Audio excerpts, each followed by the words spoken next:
Welcome to my channel. It's committed to helping more people create freedom in their life through success in tech sales and the pursuit of personal development. If any of you guys are looking to get your foot in the door in tech sales and start a sales career because you see it as a great opportunity, make sure to check out the channel and stay tuned for weekly videos where I interview awesome people like Craig Wortmann, who we have today.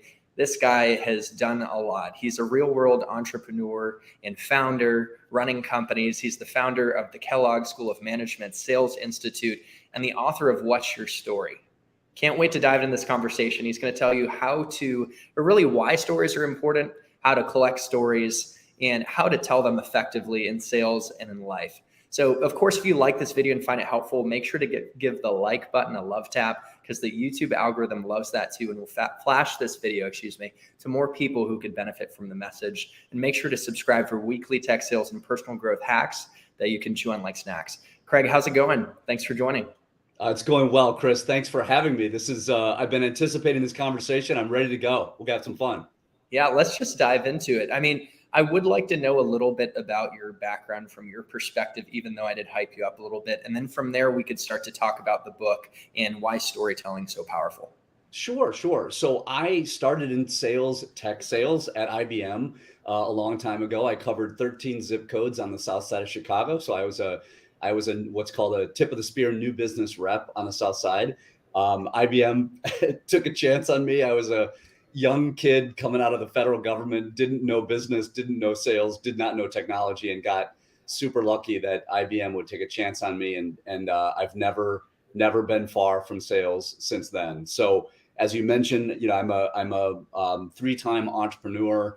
And the way I came to Story, Chris, was actually my first business, which was a disaster of my own making. The first time out as an entrepreneur, I was trying a lot of things, learning as a rookie CEO and just trying to figure things out. The cool thing about that business was that we were very early. We were too early in creating stories that would then deploy over the web to disparate populations of employees. So think, IBM or nowadays, Google or Accenture, people with really smart, sophisticated people, but all over the world. We would create stories that got them connected to really hard to get at learning challenges. Think of ethics, sales negotiations, leadership, product development, stuff like that. I saw firsthand in my first company, one of the great blessings of my first crazy company was that I got to see firsthand the power and impact of story and storytelling. And I got very interested in why stories are powerful. And as I was selling my first business, I sat down and I wrote a book about it because I just, they always say when you write a book, it's the beginning of your learning journey, not the end. And boy, is that true. I'm still learning about stories. And so that's sort of how I got to today. And then, as you mentioned, I wear a bunch of other hats. I'm just super lucky to be able to help different companies and people with storytelling and sales. So there's a few questions that sparked unexpectedly based on your story. Yeah. One is, how did you get into tech sales with no experience with a company like IBM? Was it kind of a lucky thing and you had a connection? How did you get them to take a shot on you? Yeah, it's always part luck. That's the part we all have to just admit. I had two connections to IBM, so that was the luck part. And what it really boiled down to was, and it will sound like I'm rewriting history. I assure you, I'm not. It came down to storytelling. Like, why would we take a kid from the federal government who knows ostensibly nothing about tech sales or even business or sales and put you in this spot? And what I was able to do is, through a series of interviews, suggest that the story that I was telling then that I am telling today as a much older person and now a professor is, I'm a learner. So I learn really fast. I'm super curious. I'm never done. And, Chris, the God's truth is, on Friday, this 3 days ago, I told a client, I'm still learning about sales. So, this is a story I've been telling consistently for a long, long time. And that seemed to be sticky to them. It seemed to stick with them and say, hey, we can give this guy a chance. Well, this has already been worth the price of admission for the interview, because there's a lot of people watching this and a whole wave of people that want to get into tech sales. And you hit on a key thing. which is telling the right story on why a company should take a chance on you with no experience. And what you're saying is showing that you're a learner. And everyone out there has their own special sauce and uniqueness, and they can add flavor to it. But at its core, it sounds like you showed them that you were a learner and you were adaptable. Well, so you're right. And I'm probably jumping a little bit ahead in our conversation here, Chris, but a lot of people ask me about, what is your attitude or your point of view on using stories in the interview process, or in any sales process? Because, an interview is just a sale to be made. It just happens to be the most important thing you're selling, which is you and your talent. Exactly. And, now I'm going to switch hats on you, and I'm going to put on my venture capital hat, because I spent some time in venture capital. And one of the things we always say to founders and early sales teams as they're trying to grow a business when not much is known, it's very entrepreneurial, is people are asking two questions in every interaction: why you, and why now? And so if I jump back now, take that hat off and put on my sort of professor hat, if I can, going all the way back to my interviews in my career, my pivotal interviews, including IBM, is when you tell a story, in this case, I am curious and I am a learner type of story, you're starting to answer those two questions. Like, why you? Because I can do this because I learn really fast. That was the moral to that story. But notice something, Chris, where I think we salespeople, whether you're in tech sales or anything else, or just take the word sales out of there, we people often fail, is we leave it at just the facts. So I'll say, Chris, you're from IBM. I'm this young guy interviewing with you. And you say, Craig, why you? And I say, because I'm curious and I'm a learner. That's a fact. You have to trust me on that. You're much, much more likely, and this is based on research now, I'm putting my professor hat back on, you're much more likely to trust me and to listen to me and to hear me if I tell you that I'm curious and a learner in the form of a story. And one click down, if I may, this may surprise your audience, the most powerful way to tell that in a story is to tell a failure story.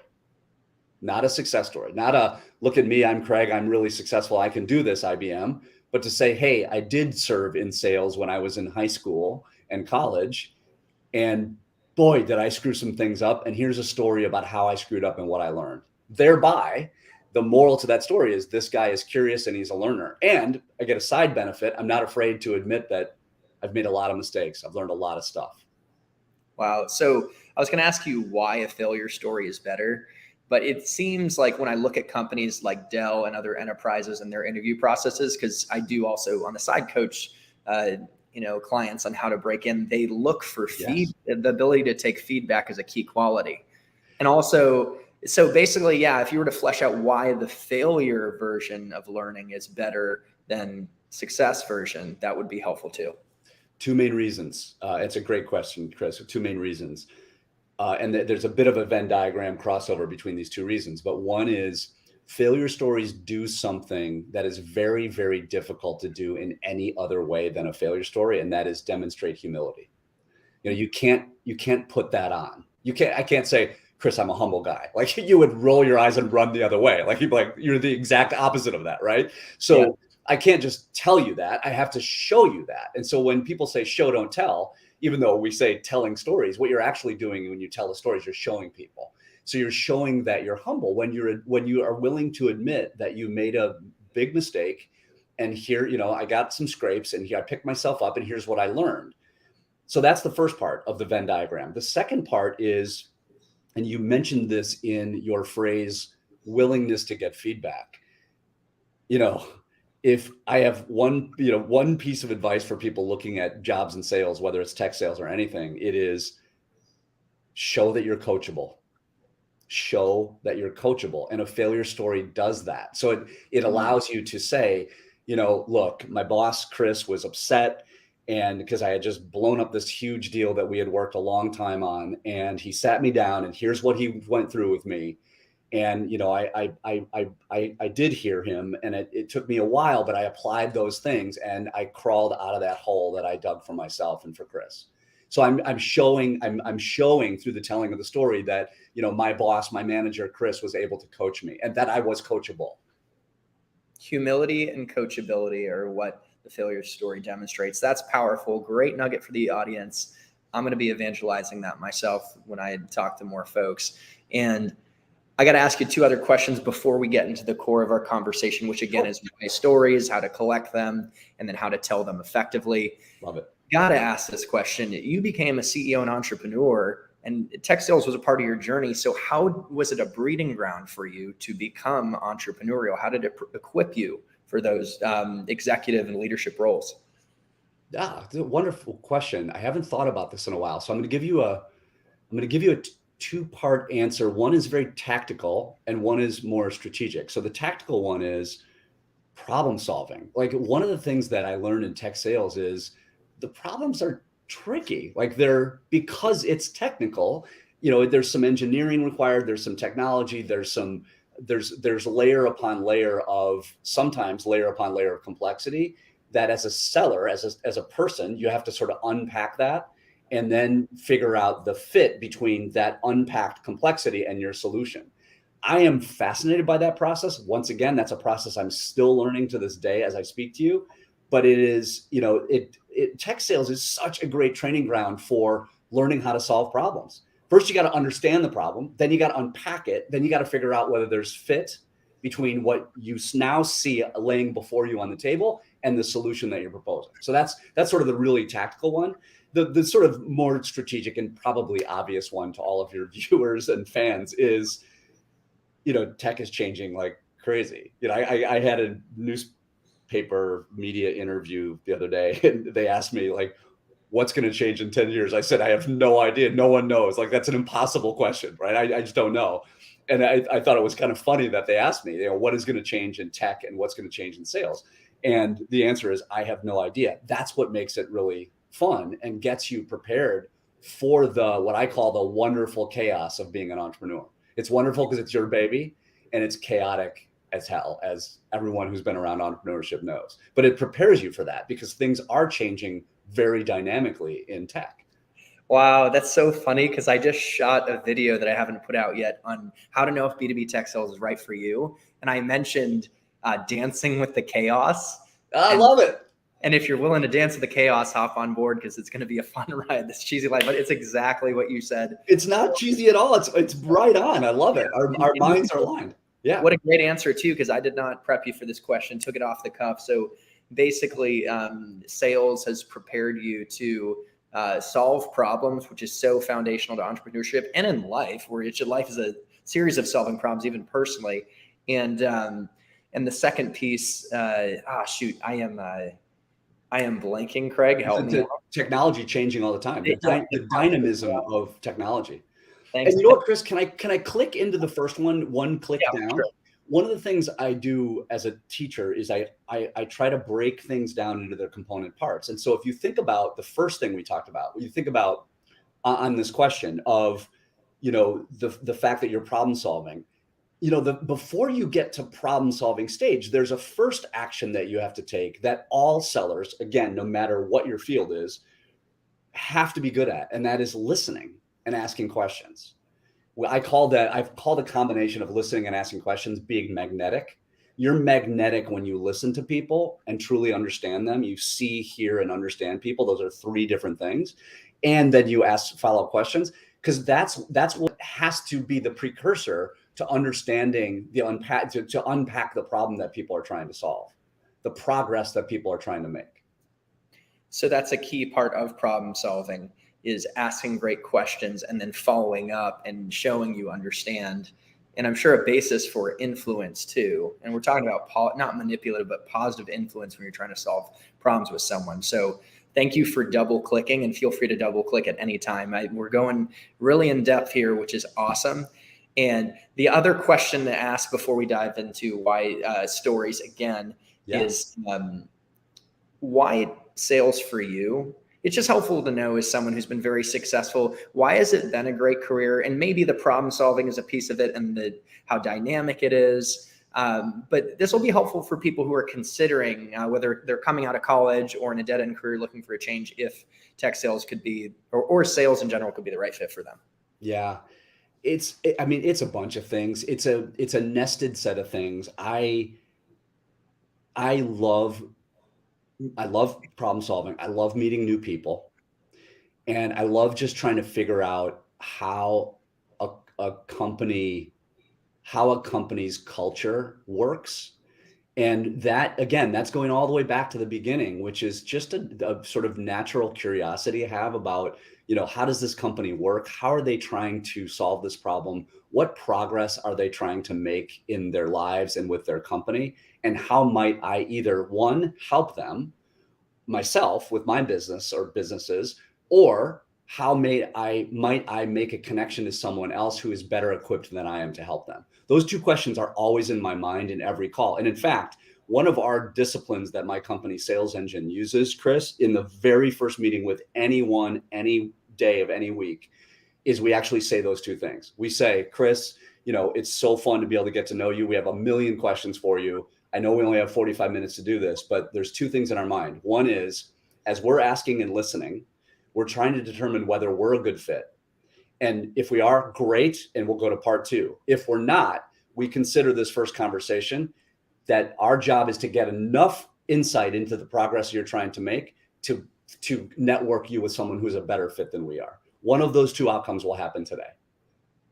Wow. What a great unexpected nugget. I didn't realize we're going to hit on a golden way to start a discovery call, which is a key skill. And being able to say up front that we're willing to connect you with another company who might be a better fit, if that's the case, that builds so much trust. And I bet it makes the customer want to hope you're the right fit in a way. They're like, this Craig is awesome. He's a stand-up guy. I think sometimes it does. And, frankly, Chris, sometimes it doesn't. It's just interesting because we may be 20 minutes into a conversation where I'm realizing, and maybe my team, if I have my teammates on the phone, we're realizing this is not at all, these are two ships passing the night. It's not going to happen.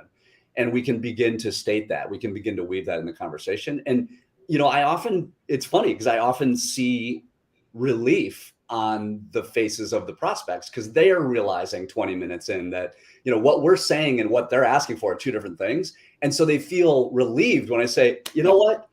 This is going to be a miss. Let's just call it what it is. And now our job switches. And our job is to access our vast and amazing network to bring you people who can do this 20 times better than we can. And that feels great every time we do it. It's a bummer on one level, but it's great to be able to do that.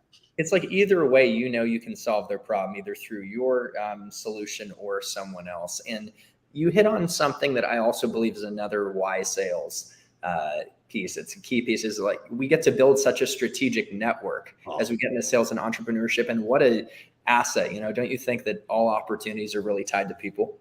Oh, there's no question. In fact, there's a bunch of science about that. I'm lucky to be, I'm coming to you from my Kellogg office of the business school.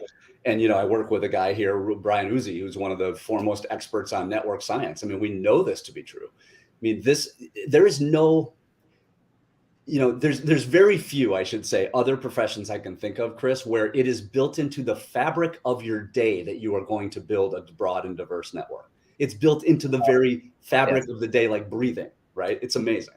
And what a gift that is. It is. And what a pleasure, by the way, to network and connect with you. And this conversation, Dance, has been fun. We've gone on some peripheral topics that I think love it and important, but here we go, diving into why stories. I'm assuming you kind of hit on it before, and I'm sure you have some data points as a professor, which is so cool. Can we dig into that? Absolutely. Let's go. Lead and I will follow. Yeah. So just answering the broad question, why stories, and maybe drilling into some data points or anecdotes. And then from there, we'll flow into how to actually collect stories. Super. That's great. So start with some data points. Yeah, exactly. But any nuggets you have, since you do have that academic hat, that we really put on around why stories are so impactful, or little anecdotes as well. Well, so one of the ways I get into this conversation will probably strike you as odd. I always say to groups from executives on down to MBA students, I say, when you walk into a meeting, what do you bring with you? And they're always kind of they sort of roll their eyes like, who is this guy, right? And they'll say, an agenda and, a business card and stuff like that. And you go, yeah, that's great. What I really mean is I'm going to give you two choices. You're going to walk into that job interview. You're going to walk into that sale to be made, whatever that means. And now I'm going to give you two choices of what to bring to that meeting. You can bring facts and data, or you can bring a story. which one would you choose? And of course, you know, Obviously. they know that I've written a book about stories. So they're like, story. Yeah. I'm like, well, okay, why? Right. And so then we begin to unpack it. And, you know, speaking of some data, the really interesting stuff, Chris, is that there is a enormous body of research now over decades, 5-6 decades now, from social science, psychology, even neuroscience, that tells us that stories are anywhere from 2 to 50 times more powerful than any set of facts. And the research generally settles around 6 to 7 times. Okay. Wow. So you know, me, all the way back to the beginning of our conversation, I walk in this tech sales interview with you, Chris, and you're the hiring manager. And I say, you know, I have done all these things, fact, data, fact. Or I say, you know, Chris, I've had an interesting journey that brings me to today. Let me share one story that really shaped how I think about sales. I tell that one story. Research would suggest I'm now 6 to 7 times as persuasive with that story than I was with the facts. And there's just 8 million reasons that we don't have time to go over, but some of them are going to be sort of obvious to your fan base, your audience, but they bear restating. And that is, everybody has lots of facts and they don't differentiate you, right? So they get lost and they're noisy. They're very noisy. They say that human beings are meaning-making machines. Yes. And we are wired for narrative. So if the human brain is wired for narrative, give them a narrative, otherwise known as a story. And so, you know, we've been doing this, you and I and the human species have been telling stories since before there was written language. Before, you know, language is a technology, right? Language is software. It's a software code. So the English language or whatever language is software. It's a software code. It's a technical thing. Before there was that, we told stories. That's how we survived. But somehow when we put on a suit or a pocket square or a jacket or an outfit and we walk into a business meeting, we default to facts. And the reason I wrote the book is, why would you do that when you're 7 times more powerful with the right story? I always say, tell the right story at the right time for the right reasons. The right story at the right time for the right reasons. Okay, that's something to unpack as well. I just know, even if you look at the Bible, right, there's so many stories and there's such depth of wisdom within those. And the story is just, they carry such weight and they carry, like you said, meaning and emotion. And don't people buy emotionally? Is there anything you'd add around the meaning and emotion part and how that impacts the power of stories? Every societal culture has their books, their stories, right? Their book of stories. Every company has their quote unquote book of stories. So yeah, I mean, the thing that stories do 2 things better than any other forms of information. They create context, which is all important, and they connect to emotion, and they do those simultaneously. When I say to you, you know, you meet me in an interview or whatever, and you don't know me from anybody, and I say, Chris, you know, back in the 1990s, I was driving my car on the south side of Chicago, and I just pulled over and decided to walk into this manufacturing company and call on the president. Had my IBM blue suit on. You can picture me walking into a building, right? I didn't give you any other detail, but you can picture a younger me with a blue suit on walking into a building, probably in a little rough area, manufacturing sort of industrial area. You can picture that. That's context. And then when I say I was standing in the reception and oddly I asked for the president and I got a meeting, and here comes this really gruff, not so happy, rugged looking guy who's like in his 60s. So he's like 3 times my age, not looking happy and walking up to me. And I started to tremble. That's emotion. So it's context and emotion. And these things provide the 1-2 punch, and they do it, Chris. This is the cool part. Every single time you tell any story, even if I tell it to you super flat, I don't tell you I was shaking. You can still feel that's emotion, right? You can still feel the story. You know, so the guy turns around and he leads me through this labyrinth that is this company called Cornell Forge. And the farther I go and the smellier and noisier it gets, the more scared I get. Even if I leave it very flat at the emotional level, you can still feel it. You can be like, oh God, something bad's going to happen. And I can tell you something bad did happen, right? But that's, you know, in storytelling, it's what we call foreshadowing. You get these things for free. context and emotion when you tell a story. But if I do it in facts, notice the difference. You know, Chris, I covered the South Side of Chicago. One of my accounts was called Cornell Forge. I once got thrown out of the building. That does nothing for you. I've left out all the context. It's devoid of emotion. You're like, oh, okay. Okay. Now you might say, hey, tell me more. You might open the door to have me tell the story, but I should have told the story first. Okay. Can you finish the story? Sure. So I walk in and I follow this guy into this conference room, and it has no windows. And I did not know when I pulled up outside that building what Cornell Forge, the sign on the buildings, what they do. I didn't even know what a forge was. Oh, man. And in this case, Cornell Forge, they made metal golf clubs. And the way they did it is a type of manufacturing called drop forge, which is a 40-ton piece of steel that drops 4 stories and through sheer force and inertia presses out metal golf club heads in one instant, right? Now, I'm in this conference room with this very gruff CEO. It has no windows. I can't see what's going on. All I hear is noise and smell and just dirt and the whole deal. And about 10 minutes into my spiel, the drop forge, which is about 35 feet through the conference room wall that I couldn't see, drops. And I'm here to tell you, when a 40-ton piece of steel drops 4 stories and lands abruptly like 35 feet away from you, it makes a tremendous noise. So this thing went wham, and I went whoa, and jumped out of my chair, literally physically jumped out of my chair. It scared me so much. And the man looked at me, he said, son, you don't know what a drop forge is, do you? And I said, no. I was thinking we were still under some form of attack. And he slowly pushed his chair back and got up out of his chair. And he walked me to the front of the building and he kicked me out on the street. Wow.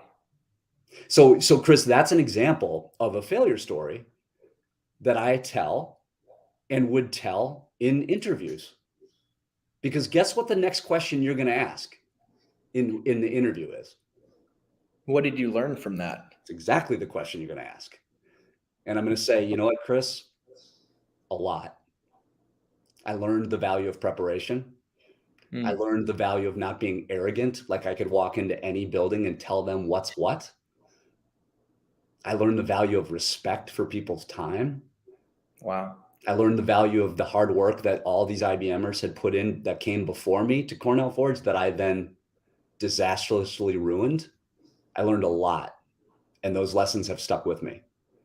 Wow. That was powerful. Great example, Craig. I'm glad we got to finish the story. And because that's a classic question that everyone who's looking to get into tech sales is going to get for an SDR role, or even if you're in a more senior role, you're going to get that question. So really good example too of how to poignantly articulate the impact to you and what you learned and basically how you implemented it. I'm sure you never went into a meeting again with an executive without really preparing and knowing about their business. Well, I wish I could say never, but it's happened again. But that was a lesson learned. I also, with my teacher hat on, I want to click again down, because when I'm teaching, I'm always careful to point out what I didn't do with that story. So notice what I didn't do with the failure story. I didn't say, Chris, he threw me out on the street, but a year later I had reworked that thing, and I don't turn it into a success story. It's not a success story. It's a fail. And so one of the mistakes that people make when they're storytelling and they say, oh, okay, I'll tell a failure story in an interview. They don't tell a failure. They tell a success story. They say, and then we lost the account, but the next week I worked 14 hours, and they save it. And you may have done that, but I very much coach my MBA students, my executive MBAs, and anyone who will listen to me. It's a failure story for a reason. You failed. Tell that story. And I can promise you that Chris's next question will be like, wow, what did you learn? Now you'll have a chance to say a lot. Here's what I'm still learning, but here it is. Beautiful. Thank you for that distinction, that we should not give into our urge to try and say, hey, turn it into a success story. Let it be a failure. Live in that awkward, sit with it, but show what you learned. So I wanted to ask you about telling the right story at the right time for the right reasons. However, putting a pause on this, I want your perspective. Should we first dig into how to tell stories? And does that right story, right time, right reasons tie more into how to tell stories? It does. It'll shake out, because I know we want to talk about collecting stories. We want to at least Yeah, go. so we'll put a pin in that. We'll get to it. Can you talk to us how you collect stories and create this arsenal? Yeah. So yeah, the operating metaphor, Chris, for this part of our conversation is a quiver of arrows, right? So think of Robin Hood, right? A quiver of arrows.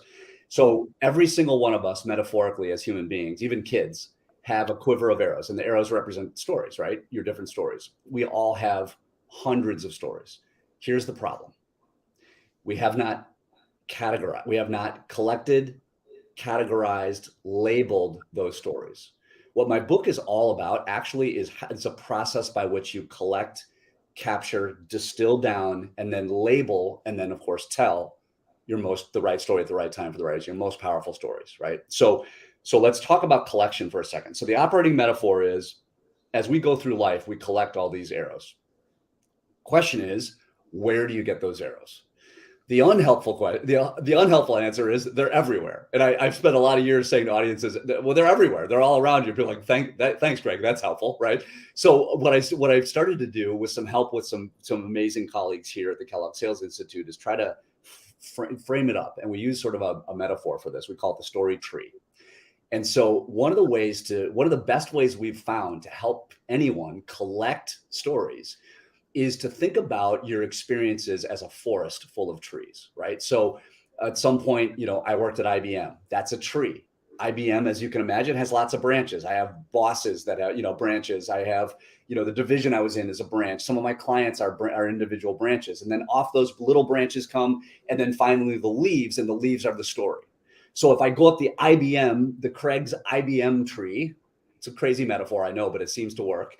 And I go out the branch, manufacturing, and I go out another branch, Southside, Cornell Forge, and then I have the leaf where the CEO, the president, and I are in that conference room, and that happens, and I get kicked out of the building. That's how I got to that story. So I metaphorically climb the tree, and I go up and pick the leaves. Okay. So that's the way to think about this. So think about your favorite city that you've traveled to. That's a tree in your forest. Think about your schooling. That's a tree. Think about the prior jobs you've had. That's a tree. So if someone's looking to get into tech sales, what I would say to them is, if I were coaching a room full of people about to go on an interview with tech sales, I would say, okay, think about your prior experience. Or if you're getting started right out of college, think about your college experience. Either one. Those are trees. Now climb up that tree visually. Just mentally imagine you're out on a branch. What was the best boss you had in your last job? What was the worst boss you had? What's a lesson you learned from your best boss? What's a lesson you learned from your worst boss? What's the best client you had? If they have no experience and they're coming out of college, Chris, I would say climb that tree. What's the most important project you worked on in college? Or what'd you do in the summer? Climb up that tree, get out on the branch, and think about the best of, the worst of. Like, what was great about it? What did the clients say? What were they thrilled about? What angered them? And guess what you realize? You realize you come down the tree, you're holding a whole bunch of leaves. Some of them are success stories. Some of them are failure stories. Some of them are really funny stories. Some are a combination of the three. So that's how you collect. And then one last thought is, as you go through your life, you're always constantly reading, right? So, I'm watching your YouTube channel. I promise you, I know you are, because I've seen it. You're telling stories. How might I collect that story? Like, I don't know this guy, Chris, but he tells this great story, and I make an arrow and put it in my quiver. Such a good point, Craig. And how about someone who breaks into the SDR role and now they want to get promoted and they work with account executives, but they haven't closed a deal yet, but they can take from the quiver of the account executive and really understand how they close X deal that they sourced and then use that as their story. So I love that point of, borrowing stories from our parents or from you. I mean, I definitely am looking to borrow some of your stories. They're awesome. So, and quotes. So yeah, great point. One of the first things, Chris, that I share with SDRs or people who are starting out in sales is first order of business. Well, maybe the second order. The first order of business is show up early every single day and work hard. Everybody knows that one. Here's the one they don't know. Second order of business, spend the first 3 months, not all day, every day, obviously, you got to do your job, but spend the first 3 months going around the building, going around the office, interviewing not just salespeople, but everyone, and collecting stories. Ask for stories. I mean this literally. Like, I would walk up to you and I would say, hey, Chris, you don't know me. I'm new. I started last week at XYZ company. Could I come by next week? I'll buy a cup of coffee, or can I come by next week for 5 minutes? I want to ask you about a story or two that you've learned here over time. That's the best way to just fill that thing with arrows. You just fill it up with arrows really quickly. That is such a good point. And I actually, when I started at Google Cloud, who I know, by the way, you gave a talk to, which is awesome. Now I'm on the partner side, but I did that. I was probably annoying. I went out around to like 20 to 30 people and learned about their path to success. It's brilliant. And what I love that you did there in that ask, which is a great revelation of how to really sell yourself for these first conversations, is you acknowledged, like, I'm new here, like, kind of in a way, you were just kind of alluding to the fact that it was out of the blue. You were socially aware and you knew your place. You had some humility, and then you also gave to get. You offered a coffee, like you offered value in exchange. So that's just something I noticed, by the way, in your ask. Yeah, great. Speaking of breaking things down into their granular components, what I would say you're doing there is you're noticing all the skill, the fine-grained skills and disciplines that live inside of an ask, right? So I'm good for you. I'm acknowledging that, because you're right. I mean, that stuff is by design, because I want that person to say yes. But even if it's mildly awkward, I mean, the other thing that you and I always have to acknowledge is there's some awkwardness to some of these asks. Like, you just acknowledged that at Google Cloud, you might have been annoying. I promise you, I've been annoying in the past. No, I definitely have been annoying for sure. But push through that awkwardness, because what you will acquire, first of all, people want to help you. So people do want to help. It's very rare you're going to come across someone who just says, "Get out of here, Craig." Right? That's just super rare. And if it happens, shrug it off. Right? But 99 times 100, people say, yeah, no, I'll help you. And they won't spend 5 minutes. They'll spend 45 minutes with you, and they'll give you 9 stories. Now, the other thing I got to acknowledge here, Chris, in this conversation, under this banner of this question that you've asked of collecting stories, is this is hard work. There is no substitute. So as a teacher and as an entrepreneur, I want to acknowledge, like, there's no shortcut. It's hard work. And so to your viewers and your fans, I just want to say, it is the most important work you're going to do, because it's the most important tool of influence that you have, with that quiver of arrows. But it's also hard work, and I acknowledge that. It's taken me years to collect hundreds and hundreds and thousands of stories. And also to deliver it the way you did. I got like chills. I was enjoying your story of getting kicked out. And so it's fun to tell. You must have taken practice. Not only do you collect it, and you probably, the way I am, I'm probably ADD in my brain scattered. I write it out and get it all over the place, then organize and refine it. But then actually practicing and speaking it, it takes work to also deliver it the way you do, right? Well, so let's talk about that, because I know you wanted to talk about the telling of stories. And so, yeah, there's as no shock to anyone listening to this conversation so far, there's a framework there too. And here I want to acknowledge that. So I have a very close friend and a fellow professor, a guy named David Schoenthal. Professor Schoenthal is just an amazing man here at Kellogg, and a good friend. And he and I have sort of collaborated on this thing we call the story canvas. And the best way to think about the story canvas is it's an arc of a story. So a story, we always say, has 5 C's. Character. So it starts with a character. This guy I know Chris. There you go. You got the character. And then the next word you say, the next sentence you say, is the next C, context. He walked into a building on the south side of Chicago. It's context, right? Next thing is conflict. And conflict doesn't have to be bad, but conflict is, so I'm following this guy down the hall, right? That's kind of like, because you're feeling like, uh-oh, he's a little gruff. I'm a little nervous. I'm in a blue suit. He's in a dirty white t-shirt, whatever the details are. That's conflict. Then there's climax, the 4th C. It's the aha moment when the drop forge goes, bam, and I jump out of my chair. And then there's closure, the 5th C. I got kicked out of the office. So every story, people always say, what I've found in my work, Chris, over the years with story and thought about in the context of my book is, I think we make a mistake to either oversimplify story, meaning, Chris, your audience, stories have 3 components: beginning, middle, and an end. Okay, that's true. But as my friend David Schoenthal would say, this is his line, true TBU, true but useless, right? That doesn't help you, like a beginning, middle, and an end. Okay, fine, that's true. Or we go all the way to complexity and we say it's the 12 steps of the hero's journey, right? Call to adventure, seizing the sword, refusal of the call, return with the elixir, and your head is like, what? Wait, there's 12 steps, and what's an elixir? And right? So you have all that. So we sort of went to a happy middle and said, look, it's really simple. There's 5 C's. You get the first one for free because every story has a character. And we say, be careful with that. So my caution to your audience, Chris, is when you're when you're interviewing for a tech sales job, don't say, if your prior employer was IBM, don't say, well, I was once at IBM with a boss. Say, Chris was my boss at IBM, because Chris is a character. IBM is a building. IBM has no emotion. Chris, I now picture this guy. I'm like, uh-oh, Chris is mad or Chris is happy or whatever. Now I get the character for free, right? Then you set Chris in motion. That's context, conflict, climax, closure. Wow. Okay. So you simplified it from the hero's journey, which is like 12 components. 12 steps by Joseph Campbell came up with the hero's journey in a great and it's book. Great and everything, but we don't want to deal with elixirs and everything. That's just right. It's based on mythology, so it's not business stuff. And I'm a business school professor, so I think in like, okay, what do I need to tell this story? What do I need? Don't give me any more. And as long as I've got those 5 C's, I've got a killer story. Then you said the most important word of this conversation, which is practice.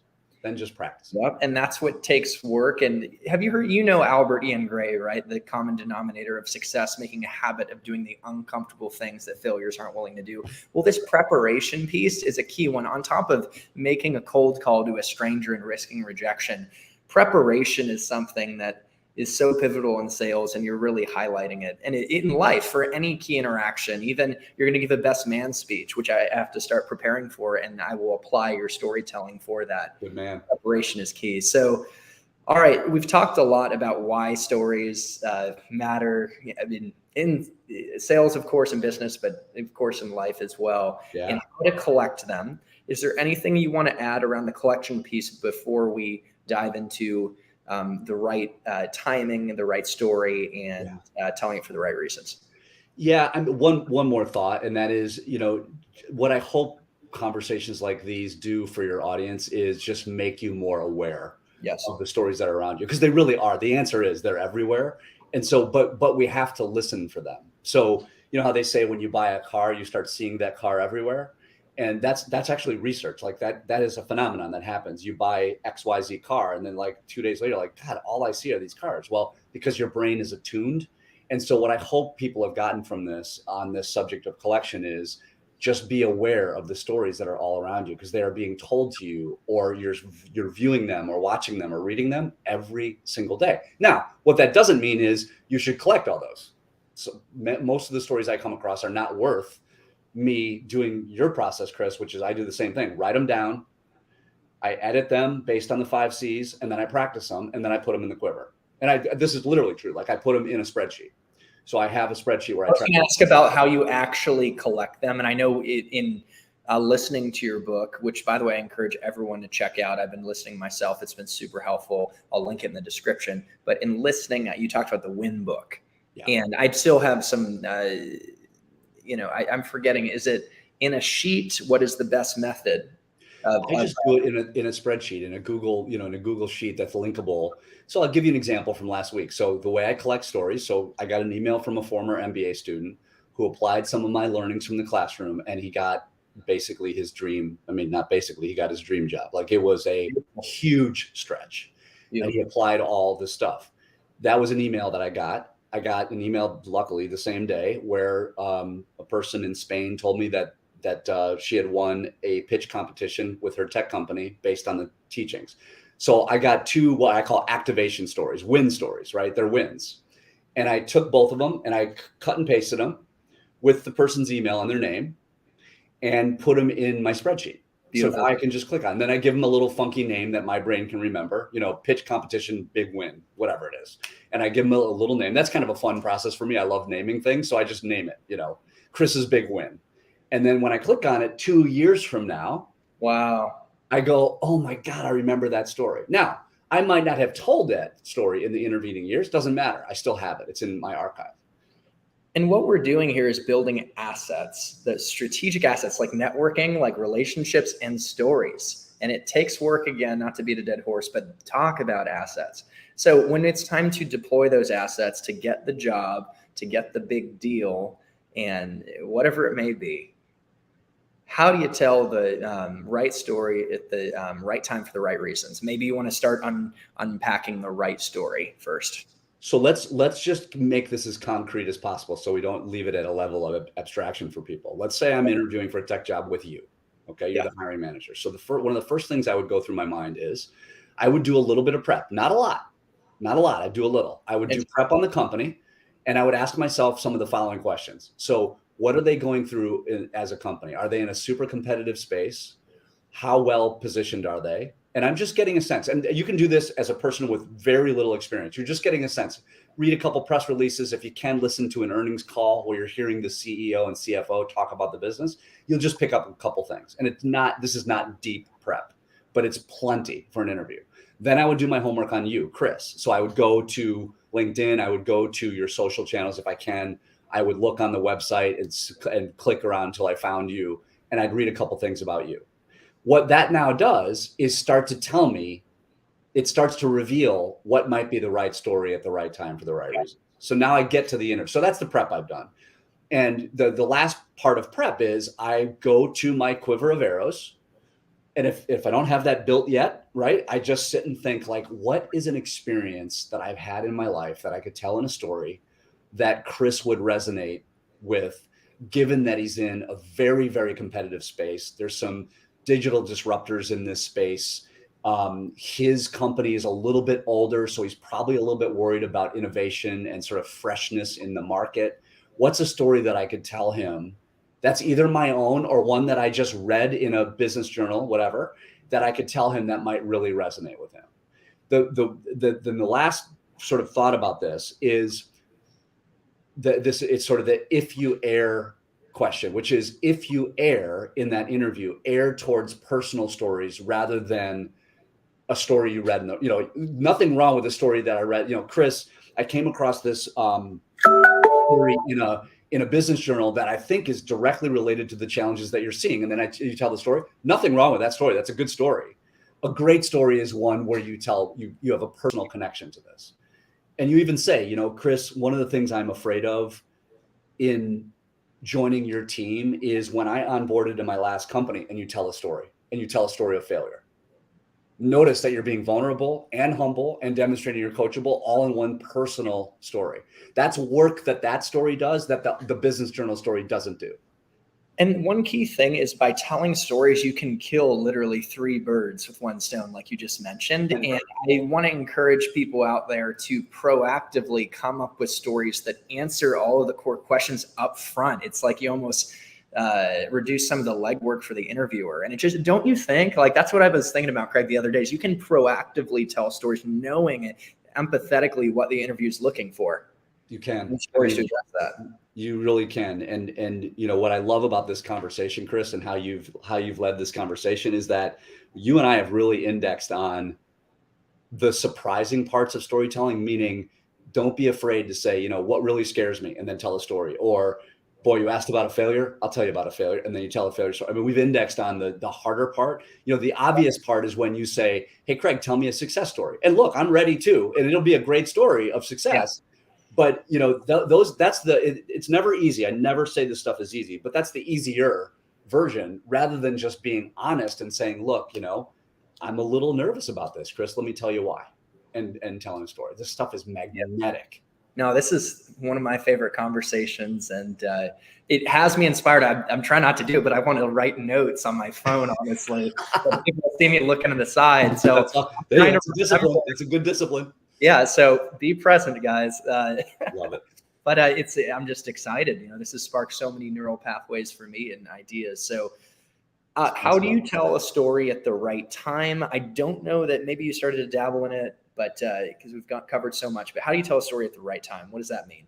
Yeah, so I probably have an answer that is somewhat unsatisfying here, because my hypothesis is that you're carrying this quiver of arrows around at all times. The arrows are always with you, metaphorically. They're always on your back. So, you've mentioned in this conversation, networking conversations. We've mentioned interviews, the obvious application is you're actually selling, you're on, you got the job and now you're selling the stuff. So you're in a client meeting, whatever. You're on a date, whatever the selling situation is. Yeah. So the timing thing is, what I can't answer, Chris, is, in minute 3, you tell this story that I can't do. What I can do is suggest, if this sucker is on your back at all times, you're ready. Now, there's a bit of a subtlety here, a bit of a nuance, where if you're in a networking situation, by the nature of networking situations, time is compressed. There's a room full of people, probably. You need to move from Chris to Susan to Joe to, Charlotte. So you need to move along. You can't stay with Chris for 45 minutes. You have 3 minutes with Chris. Then you're going to pick the shorter arrow, right? You're going to pick the story so the right story at the right time, timing wise in the 3 minutes. I don't know if it's a minute in or 2 minutes in, it doesn't really matter. What matters is you tell a 30-second story about yourself rather than a 3-minute story, because you don't have 3 minutes. Now, what I would say in a little bit, more of a normal situation where you're in a prospecting call, you're in the first call, again, because of the nature of the call, you're going to tell a shorter story, but you've probably got a little bit more wiggle room. Now you're in the third meeting with a client, you've got more wiggle room. So you can say, hey, Chris, if I may, let me just give you a few minutes of background about this solution. Notice I didn't say story. I just said a few minutes of background, and then I tell a 3-minute story. But because we're in the third meeting, you've developed a little bit of trust with me, and you'll let me tell the story for 3 minutes. And we get all the things that you and I've just talked about in this conversation: context, emotion, all the wonderfulness of story. You get that in 3 minutes.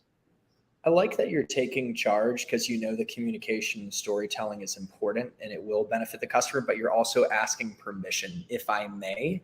And sometimes I ask, do you mind if I tell you a quick story that I thought would be beneficial and give you context around our company? And so I do like to give a little context around the current startup I'm at, because people don't know who's Best Thing Global. We're actually named after a planet in Star Wars. It was referred to as Cloud City from The Empire Strikes Back. We do all things cloud. But anyway, so that's something I noticed in you framing the stories. You were respectful about it, but it seems you knew that it would be important, and so wanted to make sure you conveyed it. Yeah, it's I'm glad you noticed that. I mean, what I say to people is, my students, I'm kind of analytical. Say, Craig, this seems a little awkward. And my comeback is, have you ever in your life had someone say to you, when you said, may I share a quick story? They say no. Have you ever had that happen? Because the chances are de minimis that you've ever had that happen. So, but it's a show of respect and care and humility. And no one is ever going to say, no, you can't. Exactly. So how do you tell stories for the right reasons? What's that all about? Well, it's the right reasons is it's connection. And again, this gets a little subtle, a little nuanced. I mean, I always say to people, if you think about it, we're getting a little bit in the sales process here, which is fun, but if you think about a sales process from beginning to end. So at the beginning, you don't know me. You have no idea who I am. You probably don't know my company. And if I'm with a big brand, maybe you know my company, but you don't know me, right? So the job to be done of a story at the beginning of the process is different than the job to be done of a story at the end of the process and at the middle. And so if you just take the sales process and you break it into its component parts, one of the ways you answer the right reasons question is you say, what do I need Chris to know about me as he's meeting me for the first time? So now I can tell the right story at the right time. And the reason is, I want you to get to know who I am. I want you to know that I'm humble, I'm coachable, whatever it is. Now we're a few meetings in. Now the reasons are going to shift. I'm going to tell a story for the reason of helping you understand the decision tree that other clients have gone through with us and our solution, and the struggles they've had as they've gone through that decision with us. Because you're still near the beginning, but we're into the sales process far enough where we're talking brass tacks about the solution, how we can help you, what the teams look like, all that sort of stuff. So now I'm going to bring stories of clients who struggled with this, clients who loved our team there, clients who did this, mistakes we made, things we did beautifully, those stories. And then I'll jump all the way to the end just for brevity. The finals, the last pitch, the finals meeting, what financial services firms call the finals meeting or whatever. Yeah. You're up against 3 worthy competitors. Now the stories change again. They get a little bit longer because you've earned the right to tell a 4-minute story rather than a 30-second story, because you've made it all the way to the finals. And yes. The stories become around differentiation, why you're different than everyone else. And so those stories, they become really about two things: why you're different and why this team is the best team on the planet. So putting on my venture capital hat one more time, Yep. when I coach our venture, when I coach our growth teams and our portfolio companies, one of the things I say to the CEO, the founder, who is always at those finals meetings, and this is very counterintuitive, I say to him or her, your job is to do two things in that final, and that's it. That's all you get to do. And, they look at me like, who are you to tell me what I can and can't do in my own finals meeting for my own company? I say, just hear me out. You can do two things. You have to tell the origin story of the business, because nobody tells that story better than you, because you founded the company. And you have to tell the story of why you hired this team to do the job for you. Why this team, Chris and Susan and Joe, work on your team and will be the best team to shepherd this client forward. Those are the two stories you get to tell. That's all you get to do. Because when you do that, and then you leave the rest of the finals meeting to your amazing team, you're signaling all kinds of powerful stuff, that you trust them, that this client is in good hands, because the client knows that you're the CEO. You're not going to be around for the deal. You're just the CEO. And so it does all kinds of work for you when you're speaking, telling stories, and when you're not speaking. It speaks volumes. It's loud in the room. Wow. Does that make sense? It totally makes sense. And as we come up on time, like, this has been power packed, by the way. I'm going to rewatch this, and I'm going to share, there's specific people I have in mind that would really benefit from this message. And to the audience out there, if you enjoyed the video, of course, hit the like button. As I said before in the beginning of the video, the YouTube algorithm loves that, and that signals that it should show it to more people who could benefit from the message. So make sure to do that. But before we wrap up, I had two more questions. Sure. I didn't prepare you for these at all, but one is, do you have a favorite story? I know that your stories can go across all domains. They could be a story you use in like a family, like a best man speech, or at a family gathering, or in business and specific business context. But do you have a favorite story that you use? I have a lot of favorites, right? Because I'm a collector, right? So I have a lot of favorites. But yeah, I mean, I have a favorite, I think, that pulls together a lot of the themes that we've been talking about, that I'm happy to share. Yes. Is that all right? Story time. Okay, story time. So it really is a story about learning, and it's a story about feedback. So Chris, those are two things that, you and I have talked a lot about. So several years ago, I was asked by a good friend of mine, who is both a dear friend and a business partner, to come to Toronto, Canada. He's a Canadian guy, super successful guy named Kevin. And he invited me to come and speak to a client of his that was a big bank. And he said, Craig, I'd like you to come up, and I'd like you to give this talk. And it's a different talk that I do and had been doing for a while. And he said, I love the talk. I think they'll really like it. And he said, we'd love to have you come up, and you can fly up in the morning, because it's one of these weird ones. It's at night, and it's in this big ballroom. There's about 550 people. It's a big deal. And I think they'll just love it. And I think we'll have fun. And if you do it, I'll take you over there. You'll do the thing, and then we'll get you off the stage, and I'll go buy you a fancy dinner in Toronto. So I said, as a buddy of mine. So I said, great, I'd love it. So the day comes, I'm excited. I throw my suit in a bag. I jump on a plane. I get to Toronto, and we get to the event, and I get up on stage and I deliver my talk, and my friend Kevin is in the audience because it's his client. And the talk goes well, and we mix it up with the clients after, and I walk off the stage, and we go out to his fancy car, and we're in the parking lot, and I'm in the passenger seat, of course. He's in the driver's seat. And he turns around, he puts it in reverse, and he kind of puts his arm around me, right? Because he's in the driver's seat. So he puts his arm on the headrest, and he's going like this, looking behind him to back up out of the parking lot. And he says, Craig, let's do feedback. What's one thing you think you did well tonight? And I teach getting feedback. And so I take feedback very seriously, as we've discussed in this very conversation, Chris. But I was super tired. I had been working all day, traveling, and I had just delivered a nighttime talk to 550 people. And so I looked at him and I said, no, we're not doing feedback. You're taking me to dinner is what you're doing. He's halfway out of the slot. He puts it in park really fast, and he takes his hand off the joystick, and he says, oh no, we're doing feedback. What's one thing you think you did well? So I roll my eyes, and I'm trapped in this car with this friend of mine who's giving me feedback. He's my coach, one of my many coaches, and he's a great one. And so I don't remember what I said I did well. And I don't remember what he said I did well. And then he said, what would you do differently? And I don't remember what I said. But he said, I'm going to offer you one thing I would like you to work on for next time. I'll do differently. And I remember what he said.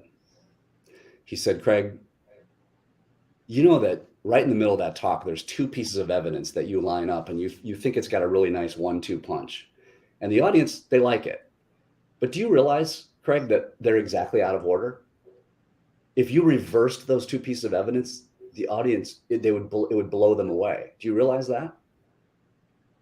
And I'm sitting in his passenger seat, Chris, and I was tired and I was mildly annoyed because I'm human, just like anybody else. Been working hard all day. And I kind of rolled my eyes and I said, okay, that's cool. Noted. Thank you. And he said, great. Backed up. We went out and had a fancy dinner. 2 weeks later, I was in Boston, Massachusetts. Same talk. And as I was walking up on stage, I remembered his feedback. And I took the two pieces of evidence and I reversed them, and they loved it. And I've never done it the same way since. And I got off that stage that night in Boston, Massachusetts, and I called my friend in Toronto and I thanked him, because feedback is a gift. And even though I was annoyed and grumpy and probably arrogant and I didn't want it, it got into my head because he's a great coach and he wouldn't let me get away without it. And it changed the way I do that talk. And that's a huge gift. And it's a thing that we should all be doing and getting and giving day after day, meeting after meeting. Man. Speaking of a gift, that story was a gift. Your time has been a gift today. Oh, man. So much, Craig. I learned a lot from you. I know the audience did out there too. Again, help us out. Give this video a like so the YouTube algorithm shows this video to more people who could benefit from the message. And I want to encourage you to check out Craig's book, What's Your Story? I've been reading it and digesting it. I continue to iterate on it. I'm going to link it in the description so you can start to learn how to better collect and tell stories. Craig, is there any other call to action that you would offer the audience, whether maybe it's connecting on LinkedIn? I don't want to put words on your mouth, into your mouth, but absolutely. Please connect with me on LinkedIn. And as Chris says, share the video. We'd love to, we'd love feedback. And speaking of feedback, welcome any feedback. And then my only other nudge, Chris, to your audience would be start today. Just try to collect 2 stories this week, just 2. That's it. Sketch them out, write them in bullet points if you have to, stick them on a Post-it note, stick them in your Google Sheet, whatever it is, but start. They are your most powerful tool of influence. They will change your life. All right, we've got homework, and I love that it's reasonable. It's realistic, Craig. 2 stories, guys. I'll work on mine. You guys work on yours. Of course, feel free to reach out to me too directly at chrisbussingchannel@gmail.com. If you're looking for a mentor to help you get the foot in the door in tech sales, I'm no Sherpa on the hill like Craig, even though he says he's still learning. I'm a work in progress. And Craig, I know you have humility and say you are too, Absolutely. But happy to help. Craig, thank you. Thank you to the audience for showing up. And with that, I will tell you, happy selling and happy living. Thanks, Chris. And thanks to everybody for watching this. Cheers. Cheers.